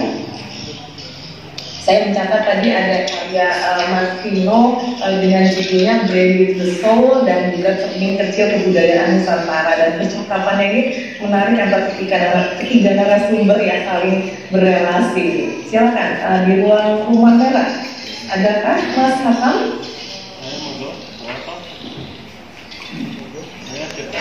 Saya kira belum ya. Oke, di ruang daring ada Mbak Devina. Halo Mbak Devina, silakan.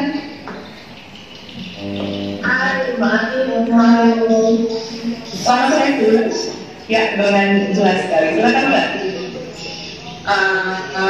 Selamat pagi menjelang siang semuanya. Terima kasih atas waktunya dan juga acara virtual seperti ini. Sebenarnya saya sangat suka dan tertarik dengan Lasem, tetapi masih belum ada kesempatan untuk bisa datang secara personal ke Lasem. Semoga secepatnya bisa ke sana. Nah, pertanyaan saya sebenarnya terkait tentang temanya. Ini kan tentang pengaruh budaya peranakan terhadap perempuan di Lasem. Saya sangat tertarik sekali dari pembabaran yang disampaikan oleh para narasumber yang menceritakan bahwa para Nyalasem ini sangat berdaya sekali, memberdayakan perempuan-perempuan yang ada di Lasem. Nah, pertanyaan saya adalah bagaimanakah kondisi keberdayaan perempuan di Lasem saat ini? Bagaimanakah kesetaraan gender itu kondisinya saat ini di Lasem? Apakah masih sama dengan yang dibawa oleh katanya Lasem ini yang sangat berdaya sekali, ataukah lebih baik atau bagaimanakah kondisinya saat ini? Lalu yang kedua adalah apakah action-action nyata yang dilakukan untuk terus bisa memberdayakan perempuan ini seperti spirit yang dibawa oleh para Nyalasem ini? Dua itu pertanyaan dari saya, Pak Aki. Mohon dibantu jawab. Terima kasih. Terima kasih. Kesetaraan gender di Lasem saat ini dan juga bagaimana usaha-usaha nyata yang dilakukan untuk format atau mengcreate kegiatan kesetaraan ini tersebut. Silakan para narasumber. Ini Bella ya, mangga nih Bella. Yang pertama atau Pak Yon Mas Tio. Assalamualaikum.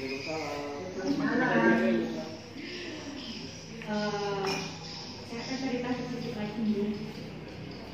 Menurut saya saat ini sih malah di Lasem itu kebanyakan wanita-wanitanya itu, perempuan-perempuannya itu banyak yang pasti punya pekerjaan, mencari nafkah. Ada yang berdagang, ada yang bantu pembatik, ada yang bertani, kayak gitu.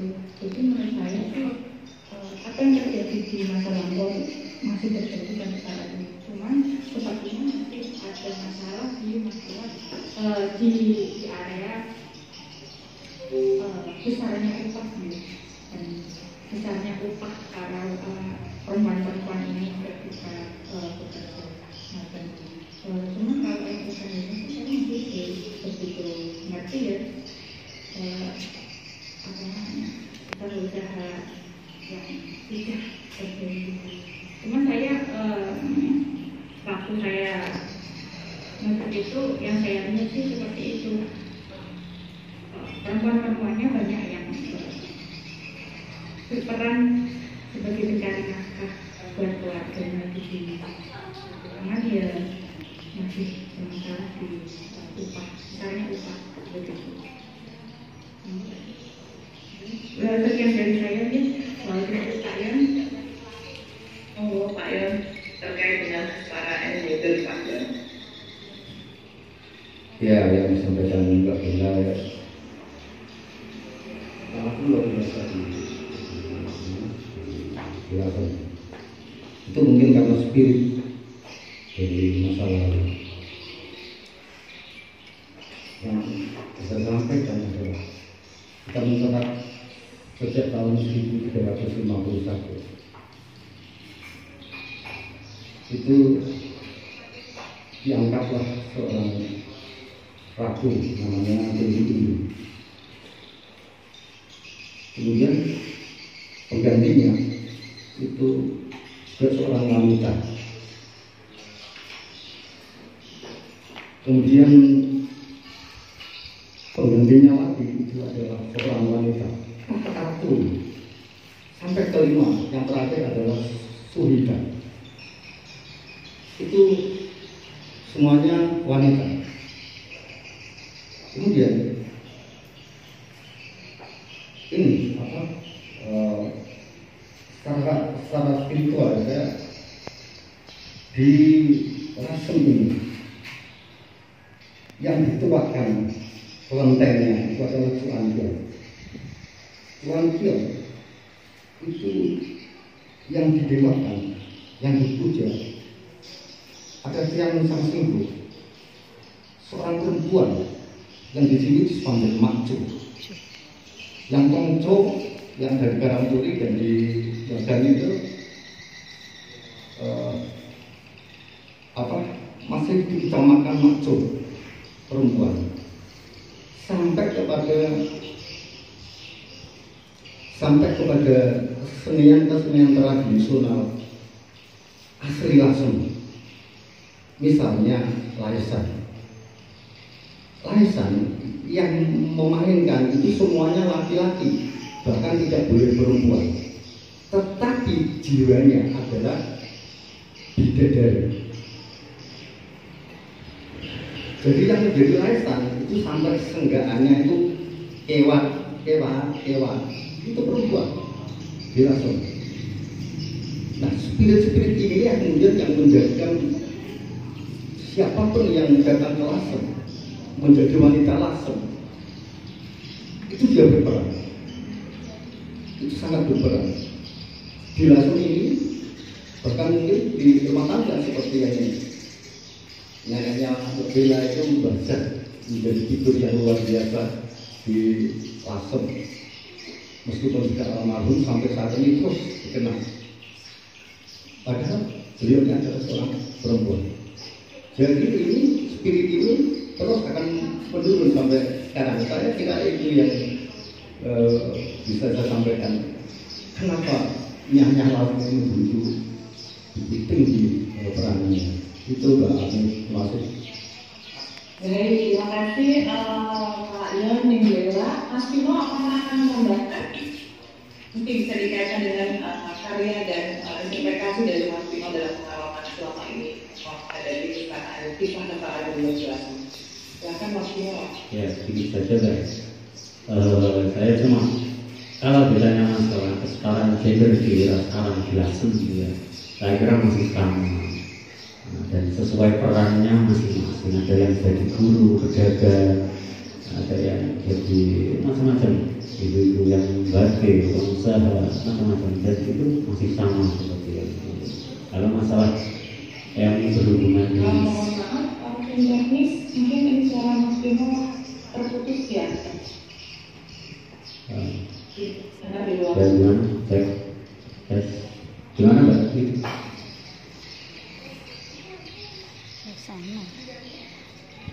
Gimana Mbak? Gimana? Oh iya. Halo Mbak Agni. Halo. Halo Mbak Agni. Halo Mbak Agni. Gimana? Sudah jelas? Halo. Ya, silakan Mas Timo. Ya. Jadi kalau menurut saya itu masih sama seperti yang dulu, yang berjalan sesuai perannya masing-masing. Jadi langsung ada yang menjadi guru, bunyai, ada yang jadi pedagang, pengusaha, itu masih banyak sekali.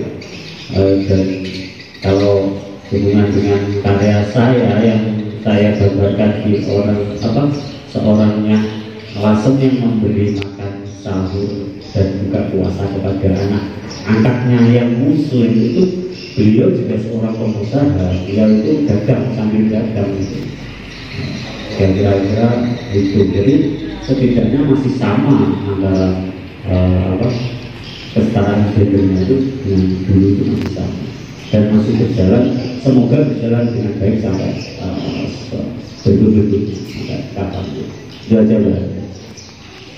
Baik, terima kasih Mas Bimo. Ini aku betul sedikit ya.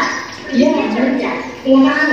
Ini kan ini bicara tentang yang Lasem. Tadi ada gambaran dari Mas Bimo bahwa ada